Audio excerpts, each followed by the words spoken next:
नमस्कार दोस्तों, मैं आपसे पूछूं कि इस दुनिया की सबसे पुरानी सभ्यता कौन सी है, तो आपका जवाब होगा इजिप्शियन।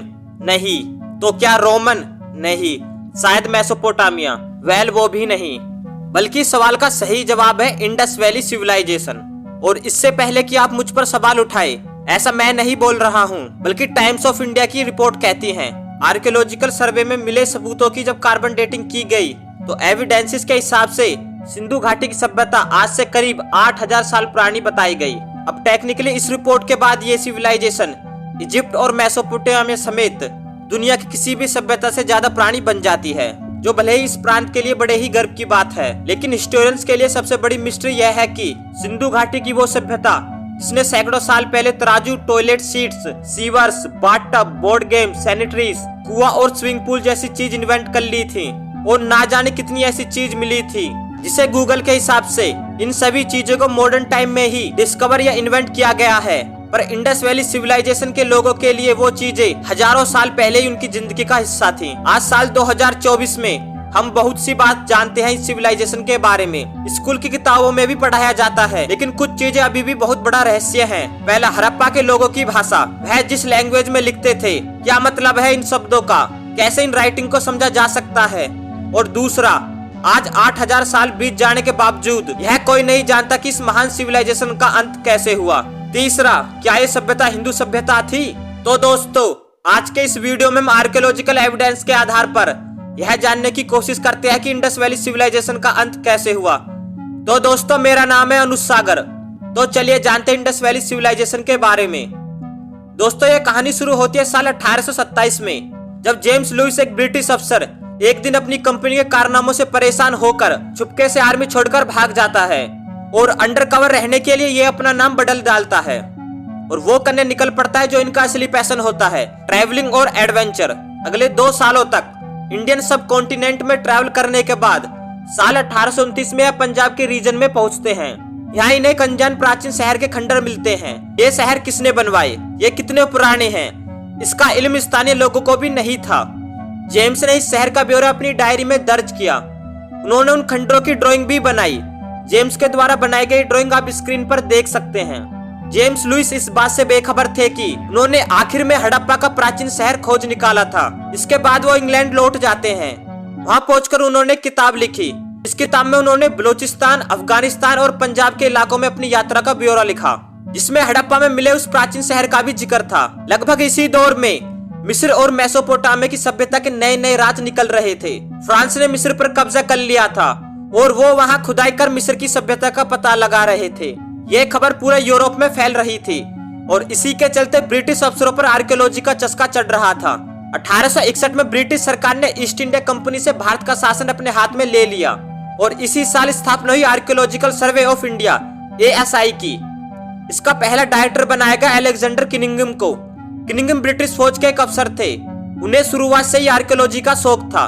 जेम्स लुइस की किताब पढ़कर किनिंघम ने हड़प्पा का दौरा किया। किनिंघम भारत में बुद्ध स्तूपों की खोज में लगे हुए थे, इसलिए शुरुआत में उन्हें लगा कि यह खोया हुआ कोई बुद्ध शहर है।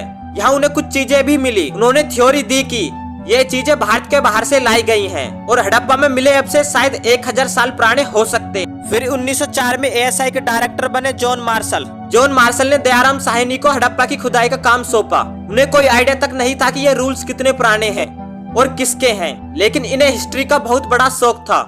इंडियन आर्कियोलॉजी की मदद से पता चला कि यह प्राचीन सभ्यता एक्चुअली में 5000 साल से भी ज्यादा पुरानी है। इसी बीच इंडस नदी के किनारे एक और हिस्टोरिकल साइट की खोज हुई, जहां पर ढेरों इंसानों की हड्डियां पाई गईं और इस जगह को नाम दिया गया मोहनजोदारो, यानी कि the mount of the dead. धीरे धीरे खुदाई कराई गई तो और ऐसी हिस्टोरिकल साइट्स का भी पता चला। इन जगहों में दफन एक ऐसी सिविलाइजेशन का सबूत मिला जिसके बारे में कोई नहीं जानता था। क्योंकि ये खंडर इंडस नदी के किनारे पाए गए, तो इस सिविलाइजेशन का नाम दिया गया Indus valley civilisation. Indus valley civilisation दोस्तों एक ब्रॉन्ज एज सिविलाइजेशन थी और यह साइट आज के दिन के पाकिस्तान, अफगानिस्तान और नॉर्थ वेस्टर्न इंडिया में लोकेटेड है।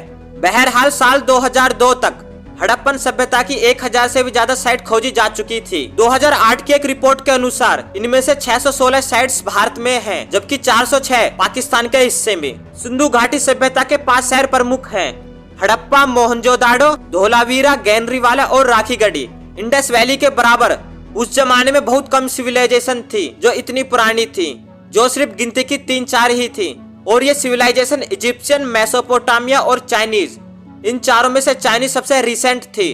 तो सबसे पुरानी सिविलाइजेशन में इंडस वैली सिविलाइजेशन और मेसोपोटामिया को भी गिना जाता है। कॉमनली माना जाता है कि मेसोपोटामिया ओल्डेस्ट सिविलाइजेशन इंसानों की थी, लेकिन साल 2016 में IIT खड़गपुर ASI ने स्टडी करी थी। इस स्टडी में उन्होंने आर्कियोलॉजिकल डेटिंग टेक्निक का इस्तेमाल किया था। इसके बाद उन्होंने कहा कि एक्चुअली में इंडस वैली सिविलाइजेशन 8000 साल पुरानी हो सकती है। ऐसा एविडेंस पाया गया कि फार्मिंग सेटलमेंट जो पहले करी गई थी वो 7000 BC में करी गई थी। आज के दिन के हरियाणा स्टेट में ये पाया जाता है। उस समय में ज्यादा शहरों की डेवलपमेंट नहीं हुई थी, बस एग्रीकल्चर टूल्स पाए गए थे, पोइट्रियां होती थी। तो 7000 BC से 5500 BC तक का जो समय है उसे प्री हड़प्पन फेज बुलाया जाता है। आर्कियोलॉजिस्ट का कहना है कि अर्बनाइजेशन की शुरुआत सिर्फ 5500 BC के बाद से हुई थी, जब पब्लिक बिल्डिंग बनाई गई और ट्रेड रूल्स बनाए गए थे।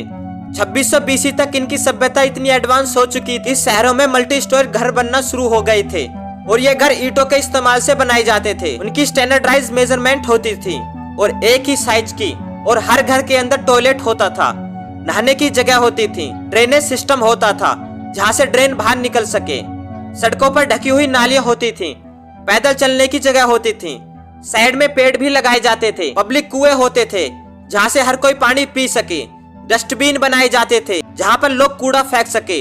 और अर्बन प्लानिंग के मामले में इनके शहर शायद आज के किसी भी इंडियन शहर से बेहतर होते थे, लेकिन फिर भी हम इनके बारे में और गहराई से समझ नहीं पाए क्योंकि हम इनकी लैंग्वेज नहीं जानते थे। देखिए, ऐसे 4000 से ज्यादा आर्टिफैक्ट्स पाए गए, स्टोन लैब्स, टैबलेट्स और कॉपर प्लेट्स जिन पर इनकी भाषा लिखी होती थी। कोई हड़प्पा में पाया गया तो कोई मोहनजोदाड़ो में तो कोई और हिस्टोरिकल साइट पर। इस पर लिखी गई इंस्क्रिप्शन को हम इंडस स्क्रिप्ट कहते हैं। 1920 से लेकर आज तक 100 से ज्यादा अटेम्प्ट किए जा चुके हैं इनकी भाषा समझने के लिए, लेकिन अभी तक हम नहीं समझ पाए कि इन सिंबल का मतलब क्या है। दोस्तों, क्योंकि इतने सारे अटेम्प्ट किए गए हैं इंडस स्क्रिप्ट को समझने के लिए और इतने सारे इंस्क्रिप्शन हमारे पास अवेलेबल हैं, कुछ चीजें तो जरूर हम श्योर शॉट कह सकते हैं। अगर लैंग्वेज से हटकर इंडस वैली के शहरों की बात करें तो वहाँ पर भी एक बहुत बड़ा इंटरेस्टिंग पैटर्न देखने को मिलता है। जितने भी शहर पाए गए इंडस वैली सिविलाइजेशन में वो सिमिलर पैटर्न देखने को मिलते हैं। हर शहर के दो बड़े हिस्से हैं। पहला एक लोअर माउंट जो बनाया गया है जिसके चारों तरफ से बाउंड्री वॉल है, और दूसरा इस एरिया के अंदर बना हुआ एक किला जेंडर जो थोड़ा ऊपर उठकर बनाया गया है। हायर माउंट पर यह किला यूजुअली वेस्ट साइड पर हुआ करता था और हर शहर के इसकी अपनी दीवारें थी और नीचे वाले एरिया की अपनी दीवारें थी। इस किले में सारी इंपॉर्टेंट पब्लिक प्लेस होती थी, जैसे कि मार्केट प्लेस हो गया, वर्कशॉप हो गया, फिर किसी से मिलना हो गया, यहाँ पर हुआ करता था। और जो दीवारें लगाने के पीछे इनका पर्पस था वह वाइल्ड एनिमल्स को दूर रखना था और इसके अलावा फ्लड होने से बचाना था। यदि नदी में पानी ज्यादा हो जाता तो शहर में बाढ़ का पानी अंदर ना आए, क्योंकि उस समय इंसानों को इतना बड़ा खतरा नहीं था और इतने इंसान भी नहीं थे। दुनिया में उस टाइम इस सिविलाइजेशन की कोई नेचुरल एनिमीज नहीं थी, तो चांसेस यह है कि कभी कोई युद्ध जैसी चीज नहीं हुई। और इस शहर के स्ट्रक्चर को मोहनजोदाड़ो फिल्म में भी काफी अच्छी तरह से डिस्क्राइब करने की कोशिश करी गई है, जो ऋतिक रोशन की फिल्म आई थी। इस पर मुझे लगता है कि काफी अच्छी तरीके से हिस्टोरिकली एक्यूरेट तरीके से उन्होंने एक शहर को बना रखा है। वैसे मोहनजोदाड़ो शहर में जो सबसे आइकॉनिक अट्रैक्शन पाया गया था वो था द ग्रेट बाथ, एक बहुत बड़ा स्विमिंग पूल। वह मल्टी स्टोर्ड बाथ हुआ करता था जो 900 स्क्वायर फीट में, जो 2.4 मीटर डीप, और इसको पानी वाले ईंटों से बनाया गया था और इसको वाटरप्रूफ भी किया गया था और इसमें नेचुरल तार का भी इस्तेमाल किया गया था।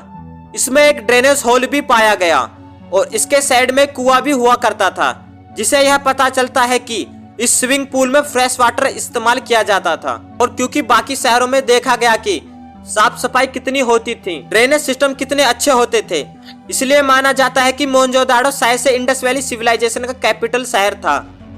एक बहुत बड़ा डिफरेंस यहाँ पर मेसोपोटामिया और इजिप्शियन सिविलाइजेशन में देखने को मिलता है, क्योंकि इंडस वैली सिविलाइजेशन में अभी तक कोई भी बड़ा मंदिर, मस्जिद या कोई भी रिलीजियस साइट नहीं पाई गई और ना ही कोई बड़ा महल या कोई रॉयल टम्ब मिला। इसका मतलब यह है कि अभी तक कोई भी एविडेंस नहीं मिला है कि सिविलाइजेशन में कोई मोनार्क भी हुआ करता था और ना ही कोई प्रीस्ट और ना ही कोई पंडित पुजारी हुआ करता था। और ये बड़े ही हैरान कर देने वाली बात है हिस्टोरियंस के लिए, क्योंकि बाकी ब्रोंज एज में सिविलाइजेशन में रिलीजन बहुत ही कॉमन चीज थी। ऐसा लगता है कि हड़प्पन सिविलाइजेशन में लोग बड़े एडवांस हुआ करते थे और ये लोग बड़ी खुशी से पीसफुली रहते थे बिना किसी सोशल मार धाड़ के। लेकिन यह चीज एक्चुअली में चर्चा का विषय बन जाती है हिस्टोरियंस के लिए। अब एक और खतरनाक खुलासा तब हुआ जब साल 2006 में मेहरगढ़ में होने वाली एक्सपीडिशन में डेंटिस्ट ट्री के एविडेंस पाए गए, जिसका मतलब यह है कि जो डेंटिस्ट बनने के लिए आज लोगों को 6 से 8 साल की पढ़ाई करनी पड़ती है और वही डेंटिस्ट 7,500 साल पहले भी एग्जिस्ट हुआ करते थे। अब यहाँ पर तराजू, toilet seats, scales, bathtub, board game, sanitaries और कुआं हुआ करते थे और ना जाने कितनी ऐसी चीज मिली थी जिसे गूगल के हिसाब से मॉडर्न टाइम में डिस्कवर या इन्वेंट किया गया था। पर इंडस वैली सिविलाइजेशन के लोगों के लिए वो चीजें हजारों साल पहले ही उनकी जिंदगी का हिस्सा थी। अब आपके दिमाग में आ रहा होगा कि कितना डेवलपमेंट, रीजन कंट्रोल करने वाला रूलर कितना परफेक्ट होगा और यहाँ की आर्मी काफी स्ट्रॉन्ग होगी। पर दुनिया में हर कोई आज तक यह सोचकर कंफ्यूज रहता है कि इतनी बड़ी सिविलाइजेशन में 1 सदी से भी ज्यादा रिसर्च करने के बाद आज तक कोई एविडेंस नहीं मिला जो यहाँ पर किसी तरह के धर्म, मंदिर, शासन संस्था के अस्तित्व की गुंजाइश भी पैदा करता हो। यहाँ तक कि इतने बड़े इलाके में कभी भी ना तो किसी तरह का हथियार मिला और ना ही कोई ऐसा सबूत मिला जिससे यह महसूस हो कि इतने बड़े इलाके में किसी तरह की आर्मी हुआ करती थी। और दोस्तों ये बहुत हैरान कर देने वाली बात है, क्योंकि अगर इतिहास में कोई ऐसी सिविलाइजेशन रही जो बिना किसी शासक, आर्मी और हथियारों को इतना लंबा सर्वाइव कर पाई, ये पूरी ह्यूमन साइकोलॉजी और फिलॉसफी को चैलेंज कर देने वाला मुद्दा है। अब टेक्निकली कहा जाए तो यहाँ पर सब कुछ अच्छा था, लड़ाई झगड़े होते नहीं थे, बाढ़ जैसी चीजों की कोई समस्या नहीं थी, ड्रेनेज सिस्टम बिल्कुल चकाचक था। और अब आते हैं हम सबसे बड़ी अनसॉल्व मिस्ट्री पर, इंडस वैली सिविलाइजेशन एक्चुअली में खत्म कैसे हुई। आर्कियोलॉजिकल रिकॉर्ड समय बताते हैं कि 1900 BC और 1300 BC के बीच में अचानक से रैपिड डिक्लाइन देखने को मिला। इस सिविलाइजेशन में इस समय के बाद से शहरों की प्लानिंग बिल्कुल खत्म हो गई, सड़कों पर सीवर्स और ड्रेनेज सिस्टम को मेंटेन नहीं किया गया, मेसोपोटामिया से ट्रेड लिंक्स टूट चुके थे। 1800 BC तक ज्यादातर शहरों को खाली कर दिया गया था। लोग ना तो सेम राइटिंग सिस्टम का इस्तेमाल करते थे और ना ही स्टैंडर्डाइज्ड वेट्स और बिल्डिंग रेशियो का। कोई नहीं जानता कि एक्चुअली में यहाँ पर हुआ क्या था, लेकिन कुछ थ्योरी बताई जाती है कि जैसे कि पहली थ्योरी कहती है कि यहाँ पर पड़ने वाला सूखा। दोस्तों प्रमाण बताते हैं कि आज से करीब 3000 साल पहले जिस नदी के आधार पर यह सिविलाइजेशन टिकी हुई थी, यह नदी पूरी तरह से सूख गई। हड़प्पन सिविलाइजेशन एक एग्रीकल्चर सिविलाइजेशन थी, जिसका मतलब यह है कि यहाँ पर मांसाहार से ज्यादा लोग खेती बाड़ी पर डिपेंडेंट रहते थे और इसके सबूत आपको आसपास के खेतों में भी देखने को मिलेंगे। अब ऐसी सिचुएशन में नदी का सूखना कहीं ना कहीं यह बताता है कि इस पूरे इलाके में भयानक सूखा पड़ गया होगा, जिस वजह से लोगों के पास पलायन करने के अलावा कोई भी रास्ता नहीं बचा। इन शॉर्ट आधे लोग इस एरिया में नदी के सूखने के बाद भूखमरी की वजह से मर गए होंगे और जो बचे हुए थे यहाँ पर वे मरने के लिए रुक गए या फिर पलायन करके कहीं और चले गए, जिस वजह से बिना किसी दुर्घटना के रातों रात सिंधु घाटी सभ्यता गायब हो गई। अब नदी के सूखने के भी प्रमाण मिलते हैं और ये साफ पता चलता है कि जब शहर खाली हुआ था उनको बहुत ज्यादा ध्वस्त नहीं किया गया था। मोहनजोदाड़ो जैसी जगह पर इतने नरकंकाल भी नहीं मिले हैं जितने लोगों के यहाँ पर रहने की पॉसिबिलिटी बताई जाती है, जिसे देखो पलायन एक बहुत स्ट्रॉन्ग संभावना है और अकाल पड़ना एक पॉसिबल रीजन की तरह उभर कर सामने आ सकता है।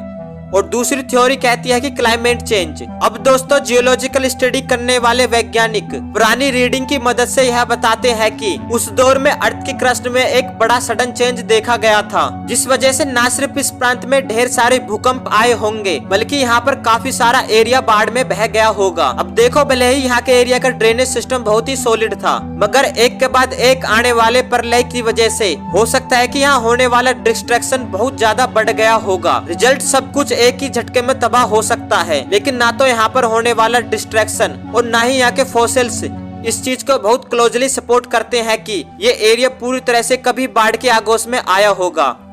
बाढ़ की वजह से यहाँ पर बड़े बड़े स्ट्रक्चर्स को ढह जाना चाहिए था या एटलीस्ट कुछ तो इम्पैक्ट आना ही चाहिए था, but on a large scale यहाँ ऐसा कुछ नहीं मिला, जिस वजह से फ्लड को एक पॉसिबिलिटी मान सकते हैं और कह सकते हैं कि किसी बाढ़ की वजह से यहाँ का बहुत सारा हिस्सा तबाह हो गया होगा। पर देखो, बाढ़ ही इसके खात्मे की वजह बनी, यह बात थोड़ी हजम नहीं हो रही, जिस वजह से यह सिनेरियो भी गलत हो जाता है। और तीसरी थ्योरी कहती है कि कोई भयानक बीमारी हो सकती है जिसने पॉपुलेशन को पूरी तरह से आउट करके रख दिया, जैसे कि मलेरिया और कुलेरिया। और ऐसी चीज होना एक्चुअली में काफी आम बात होती है, जैसे कि रेड प्लेग में। जब रेड प्लेग आया था तो हजारों सालों के बीच में पूरी तरह सिविलाइजेशन खत्म हो जाती थी। उसकी वजह से ऐसी बहुत सी बीमारी हो सकती है जिसने 70 से 80% पॉपुलेशन को खत्म करके रख दिया। अब इनमें से कोई भी कारण हो सकता है। एक चीज जरूर आज के दिन हम जानते हैं कि 600 BC के बाद ये सिविलाइजेशन कम्प्लीटली खत्म हो गई। एक ऐसी सभ्यता जो हजारों सालों की, लिटरली सोच कर देखिए, कम से कम 5000 साल तक ये सिविलाइजेशन टिकी रही। इतने लंबे समय तक तो आज की हमारी सिविलाइजेशन भी टिकी नहीं हुई है। 5000 साल टिके रहने के बाद इसका दी एंड हो गया। इन अनोखे लोगों को हमने खो दिया। टाइम के साथ ही सेटलमेंट्स जमीन में दफन हो गए और इनके ऊपर नए शहर बन गए और नई सिविलाइजेशन सामने निकल कर आई। ऐसे ही हजारों सालों के बाद जाकर जेम्स लुइस ने इंडस वैली सिविलाइजेशन की दोबारा से खोज करी। वीडियो पसंद आए तो सब्सक्राइब करें ऐसी और इन्फॉर्मेटिव वीडियो देखने के लिए। मिलते हैं दोस्तों अगली वीडियो में।